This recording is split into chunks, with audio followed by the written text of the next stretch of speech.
My mom grew distressed as the weeks wore on. We had selected a site next to her washing machine as the place we would stockpile our raw materials. In a brown cardboard box that at one time held catsup bottles, our little pile of used toothpaste tubes began to grow. Finally my mom put her foot down. The sight of her neighbor's messy, crumpled, used toothpaste tubes had gotten to her. "What are you boys doing?" she asked. "And I don't want to hear again that it's a business secret. Do something with this mess, or I'm going to throw it out." Mike and I pleaded and begged, explaining that we would soon have enough and then we would begin production. We informed her that we were waiting on a couple of neighbors to finish their toothpaste so we could have their tubes. Mom granted us a 1-week extension.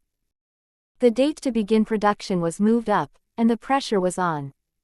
My first partnership was already being threatened with an eviction notice by my own mom. It became Mike's job to tell the neighbors to quickly use up their toothpaste, saying their dentist wanted them to brush more often anyway. I began to put together the production line. One day my dad drove up with a friend to see 2 9-year-old boys in the driveway with a production line operating at full speed. There was fine white powder everywhere. On a long table were small milk cartons from school, and our family's hibachi grill was glowing with red-hot coals at maximum heat. Dad walked up cautiously, having to park the car at the base of the driveway since the production line blocked the carport. As he and his friend got closer, they saw a steel pot sitting on top of the coals in which the toothpaste tubes were being melted down. In those days, toothpaste did not come in plastic tubes. The tubes were made of lead.